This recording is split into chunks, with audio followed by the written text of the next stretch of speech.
안녕하세요. 투자 쉽게 하자 김PB입니다. 제2의 대공황이 온다. 여기에 투자하라. 라는 주제로 오늘은 좀 말씀을 드려볼까 합니다. 자, 최근에 그 대공황 당시에 뭐 배경이나 대공황 때 있었던 일, 이런 어떤 그런 대공황 대비책 이런 것들을 알려달라는 말씀들을 많이 커뮤니티에서 해주셔가지고 제가 그런 영상을 올렸어요. 그래서 대공황 당시에 무슨 일이 있었는지, 그게 왜 위기이지만 우리에게 기회인지 이런 영상을 올렸는데 또 이런 댓글들이 있었습니다.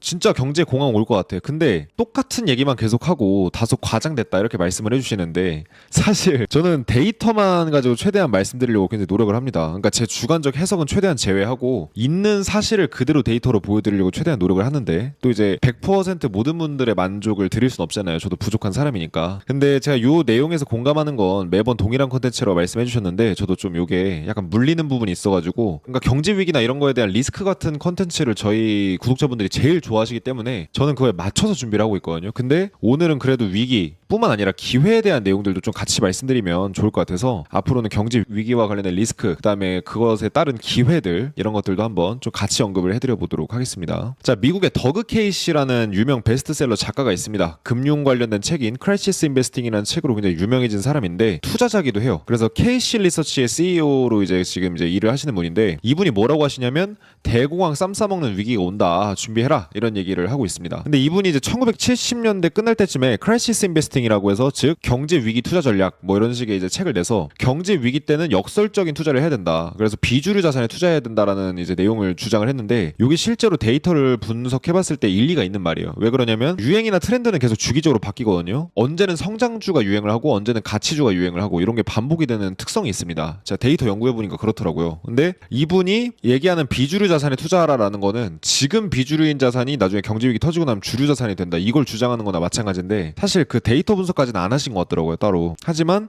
대략적인 맥락은 알고 계시는 것 같습니다. 그래서 매크로 전문가이신 건 맞습니다. 근데 데이터 분석을 막 해서 투자에 유의미한 자료들을 추출하시는지 모르겠지만 대략적으로 감각은 확실히 있으신 분 같아요. 그래서 이분이 뭔 말씀을 하시냐면, 대공황 쌈 싸먹는 제2의 대공황이 오니까 원자재랑 곡물 쪽에 투자를 해라, 이런 얘기를 합니다. 그래서 이 내용을 좀 한번 자세히 좀 다뤄볼까 합니다. 일단 최근에 유튜브에 출연하셔서 무슨 얘기를 하냐면, 그레이터 디프레션이라고 해가지고 굉장히 큰 이제 대공황을 넘어서는 대공황 같은 게 올 거다라고 하면서, 1929년부터 46년까지 실업률과 주가 폭락이 굉장히 심각했었던 대공황 때보다 더 심각하고 장기적으로 위기가 올 것 같다, 이렇게 얘기를 하면서, 현재 지금 미국 정부가 재정 손실을 매년 겪고 있는데, 마치 이거는 포커에서 돈 잃은 호구가 막판에 이제 돈 다 날리기 전에 미쳐 날뛰는 형국으로 지금 돈을 너무 미친 듯이 말도 안 되게 찍어내서 쓰고 있다라고를 합니다. 그래서 연간 2조 달러 이상의 초과 지출을 지금 계속 기록하고 있는데, 향후에 몇 년만 지나면 3, 4조 달러 정도의 추가 지출을 쓸 것 같다. 그러니까 미국이 아무리 슈퍼 아메리카고 전 세계에서 가장 큰 국가의 일지라고 하더라도 정말 국가의 신뢰도 자체가 낮아질 수밖에 없는 식으로 돈을 찍어내서 쓰고 있다는 거예요. 왜냐, 자기들이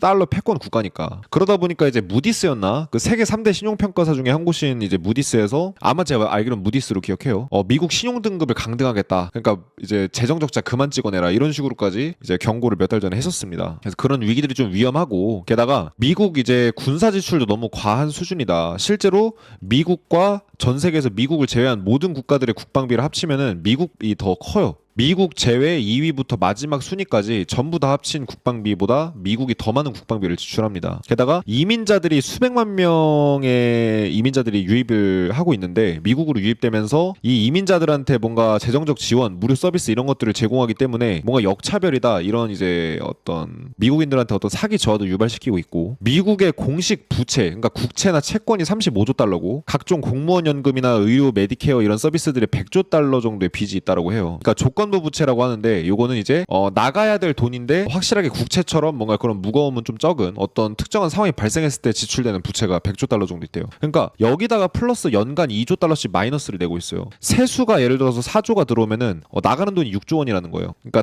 달러니까 훨씬 더 큰 돈인데, 하여간 너무 말도 안 될 정도로 지금 계속해서 미국 정부가 마이너스를 내고 있다 보니까, 한마디로 사람으로 비유하면 이미 빚더미에 앉았는데 거기다가 씀씀이가 너무 해픈 사람인 거예요. 근데 동네에서 가장 힘센 건달이다 보니까 보니까 아무도 함부로 못 건드리고 있는 것뿐인데 불만은 커지고 있는 약간 이런 느낌이라고 보시면 돼요. 그래서 그 씀씀이로 지금까지 경제가 버티고 주가도 올랐는데, 예를 들면 최근에 이제 일자리 발표 결과 보면은 실질적으로 일자리가 플러스가 됐다라고 얘기를 하거든요. 근데 여기서 정부 일자리가 굉장히 많이 늘었어요. 정부 일자리를 다 빼고 나면은 굉장히 크게 일자리가 마이너스가 났습니다. 즉 현재 지금 일자리는 빠르게 줄어들고 있고 청년 실업률은 특히 고학력자 기준으로 미친 듯이 높아지고 있어요. 근데 그런 것들을 정부 일자리를 굉장히 많이 늘리면서 이런 것들을 감추고 재정 지출을 늘려가지고 경제가 좋은 것처럼 이렇게 뭔가 포장을 하고 있다라는 얘기를 하죠. 자, 그리고 잠깐 제 강의를 소개해드리려고 하는데, 수강료 100% 환급되는 바르미츠바 입문과정이라는 강의가 있습니다. 최근에 시즌 3가 나왔는데 1, 2, 3 10월 말까지 동시에 제공해드리는 이제 기회가 있어요. 그래서 마인드셋 강의, 차트 매매 강의, 경제 분석 강의를 제공해드리고 있습니다. 특히 시즌 2의 차트 강의가 대박이 났는데 월가에서 큰 돈을 벌어들인, 특히 200만 원, 500만 원, 1000만 원 이런 소액으로 수백억, 수천억의 투자 수익을 몇 년 만에 벌어들인 레리 윌리엄스, 리처드 데니스, 니콜라스 다바스 이런 유명한 투자자들의 투자 노하우를, 제가 차트 매매 전략 이런 것들을 싹 다 정리해서 노하우를 담았고요. 여러분들이 매매하실 때 왜 투자가 실패하는지, 투자에서 어려움을 겪으시는 이유가 뭔지 이런 것들을 정리해드리고 해결해드리는 강의까지 다 준비했으니까 요 강의를 듣고 싶으신 분들은 이게 100% 실질적으로 무료거든요. 고정 댓글이나 프로필에 있는 링크로 입장을 하시거나 아니면은 1577-0471로 입문 이렇게 문자 남기시면은 바로 신청이 됩니다. 수강료는 전액 다 환급해드리고 실질적으로 무료니까 꼭 참여해보세요. 자, 계속 말씀드리면 실제로 전 세계에서 지금 금리 인하를 하는 이제 중앙은행들이 점점 늘어나고 있어요. 근데 지금 현재 주요국의 71% 정도 수준이 금리를 인하하고 있습니다. 그러니까 금리를 인하하는 국가가 대부분이라는 거예요. 근데 재미는 사실은 제가 이걸 왜 말씀드리냐면, 실제로 닷컴 버블 터지기 전후로 금리 인하를 하는 이제 중앙은행들이 많이 늘어났었고, 글로벌 금융위기 전후로 이제 금리를 인하를 하는 중앙은행들이 늘어났었고, 유럽 재정위기, 중국 제조업위기, 코로나 쇼크 전후로 금리 인하를 하는 이제 국가들이 많이 늘어난 뒤에 그 전후로 경제 위기가 터졌습니다. 그리고 현재 지금도 전 세계에서 금리 인하를 빠르게 하고 있죠. 왜 그러냐면은 우리가 이제 투자자들이 금리 인하를 되게 긍정적이라는 시그널로 생각하고 기다리잖아요. 근데 사실 여러분들 자동차가 이미 빨리 달리고 있는데 더 여러분들 엑셀을 밟으시나요? 아니면 브레이크를 밟으시나요? 자동차가 이미 충분히 과속을 하고 있으면 브레이크를 밟습니다. 그렇죠? 금리 인하는 경제가 박살이 날 것 같아서 이제 경제가 뭔가 둔화되려고 하는, 즉 자동차로 치면 속도가 점점 줄어들어서 이내 내지는 경제가 멈추려고 하는 이런 상황인 거예요. 그래서 금리 인하라는 엑셀을 밟아서 경제를 더 활성화시키려고 하는 겁니다. 금리 인하가 경제의 유동성을 공급해준다라는 건 모르는 분들이 없을 거예요. 근데 금리 인하라는 유동성 공급을 그럼 왜 하냐? 이게 중요한 거잖아요. 전 세계 중앙은행들이 금리를 인하한다라는 거는 경제가 앞으로 안 좋아질 것 같기 때문에 선제적으로 경제 위기를 막으려고 중앙은행들이 최대한 금리를 빠르게 낮추는 겁니다. 특히 이 금리를 천천히 내릴 때보다 빠르게 내릴수록 더 큰 경제 위기나 경착륙이나 주가 폭락인 상황들이 많이 연출이 돼요. 근데 지금 금리는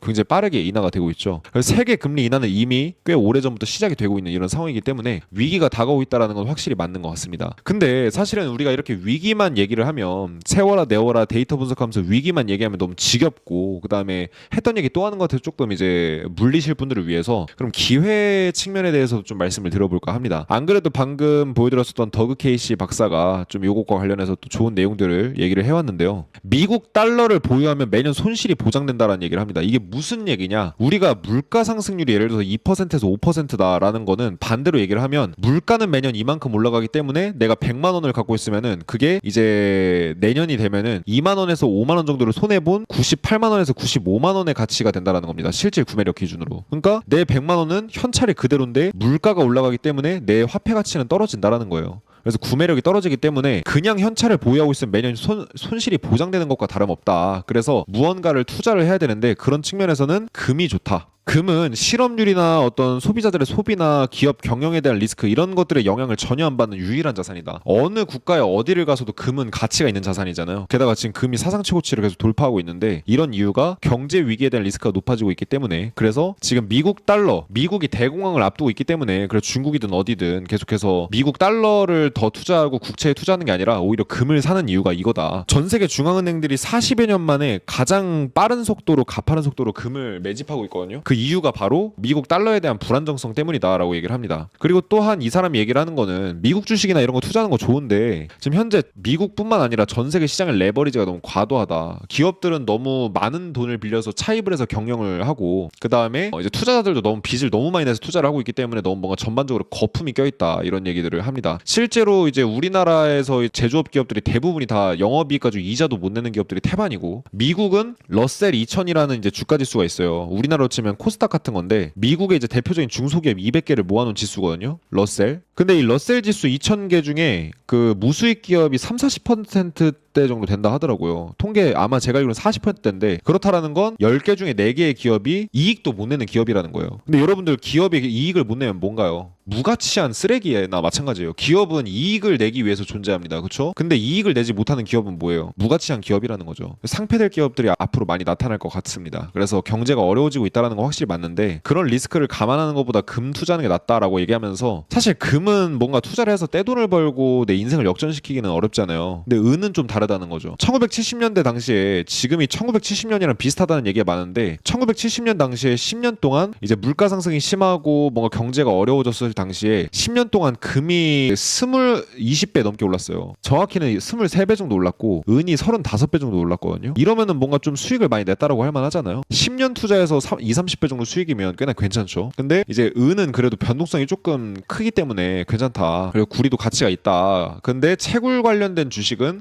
별로 좀 별로인 것 같다. 이런 식으로 지금 이제 이 사람이 얘기를 합니다. 그래서 전반적으로 원자재 투자를 강조하고 있더라고요. 그러면서 더하는 얘기가 주식시장은 전반적으로 고평가되어 있고 지금은 장기적으로 주식을 투자하기 좋은 시기는 아니다. 주식시장의 붕괴 가능성 존재한다. 근데 예측을 하고 싶은 게 아니라 가능성의 측면에서 조금 그런 가능성이 높아지고 있는 것뿐이다. 이렇게 얘기를 합니다. 채권도 환 위험, 금리 위험, 디폴트 위험 3가지 위험 때문에 조금 그렇다. 주식도 아니고 채권도 아니고 그럼 뭐해? 원자재 투자하라는 거예요. 코코아, 커피, 구리 이런 애들이 이제 크게 급등했던 때가 있었기도 했고 대두, 밀, 옥수수, 쌀 곡물 가격이 진짜 저평가기 때문에 곡물 쪽에 투자를 해라 이렇게 얘기를 합니다. 근데 사실 금융시장은 21세기의 금융시장은요 여러분들 눈에 보이는 거의 모든 현상에 투자를 할 수 있습니다. 탄소 배출권이나 오렌지 주스에도 투자할 수 있는 세상이에요. 근데 전문 투자자의 영역인 경우가 많죠. 아마 이 방송을 보고 계시는 분들 중에 원자재 투자 뭐 금 실물 사고 이런 거 아니시면 거의 대부분 하신 분들 없으실 거예요. 근데 그러려면 선물 시장에서 투자를 해야 되는데 요거는 이제 위험도 크고 어떤 레버리지에 대한 청산 위험 때문에 일반 투자자들이 하는 걸 권장하지는 않는다 이런 식으로 얘기를 해요. 근데 제가 봐도 확실히 곡물 시장이 장기적으로 저평가되어 있긴 합니다. 이건 이제 브라질 주식 분석해드리면서 이걸 말씀을 드렸었는데 사실 이렇게 농업이 돈이 너무 안 될 만한 시대는 드물거든요. 저희 어머니도 이제 시골에 계셔가지고 이제 얘기를 들어보면 뭐 고추 농사, 배추 농사 이런 거 지으시는 분들 돈 남겨 먹기도 힘들어요. 인건비는 비싸고 이제 일꾼들은 일손은 부족한데 이제 고추나 뭐 이런 거 농사 지어서 팔면 돈이 얼마 안 남더라고요 실질적으로. 그러니까 앞으로 남고 뒤로 밑지는 형국이에요. 근데 사실 이렇게 농업이 모든 어떤 산업의 근간이잖아요. 먹거리 산업인데 이렇게나 농업이 돈이 안 됐던 시대가 드물기는 합니다. 그래서 농업 쪽이 저평가되어 있어서 그런 영향이 있고 농업 관련주에 투자를 하게 되면은 이런 농업에 투자하는 걸로 굳이 곡물에 투자한다고 선물 투자할 필요 없이 농업 관련주에 투자를 하시면은 어느 정도 이런 이제 곡물 저평가에 대한 어떤 수혜를 받으실 수는 있거든요. 근데 그냥 이거는 제 개인적인 생각인데 이런 어떤 트렌드들은 경제 위기가 실제로 오고 나서 시장이 타격을 받고 나서 회복되는 국면에 곡물 같은 가격들이 이제 폭등을 하면서 어떤 좀 곡물 투자에 대한 기회는 그때 좀 저는 본격적으로 올 거라고 생각합니다. 하지만 요 투자의 어떤 마켓 타이밍의 문제는 여러분들이 좀 이제 생각해 보셔야 될 문제로 저는 생각을 하고 일단 곡물 가격이 저평가되어 있다라는 건 제가 봤을 때 데이터로도 좀 어느 정도 검증된 얘기여서 이런 내용들이 좀 있다. 제가 좀 방송 준비할 시간이 좀 부족해서 준비를 미처 못했는데 제가 미국이랑 중국이랑 한국 쪽에 이제 곡물 관련된 기업 중에 저평가된 기업들을 찾으려고 했었거든요. 근데 한국보다는 미국에 좀 더 많고요. 미국보다는 중국에 훨씬 많더라고요. 그래서 중국에는 매년 아직도 지금 중국이 경제가 위기인데도 불구하고 매년 매출이랑 순이익이 급격하게 늘고 있는 어떤 농업 관련된 기업들이 있더라고요. 그래서 그런 것들 찾으셔가지고 좀 챗 GPT한테도 물어보시고 개인적으로 분석해보시면 금방 찾으실 수 있을 거라 이런 기업들 한번 알아보시면 어떨까 이렇게 말씀드리겠습니다. 지금 잘 듣고 계시는 분들은 저희 경제형님 BB 채널 구독 한 번씩 눌러주시고 유튜브 게시글 하단 유튜브 프로필 링크 보시면 발음이치바 입문과정 수강료 11만 원인데 100% 전액 환급해드리는 강의 정보 있습니다. 저희 차트 분석 강의 굉장히 핫했는데 1년 동안 113배 수익 낸 사람이나 이제 막 2,400억 번 사람 이런 사람의 투자 차트 전략 노하우 그리고 경제 분석 노하우 이런 것들을 제가 다 이제 강의로 만들어서 실질적으로 이거 수강료 다 환급해드리는 강의거든요. 그래서 요거 도움되시는 강의니까 요거 링크 타고 들어가셔서 신청하시면 도움 많이 되실 겁니다.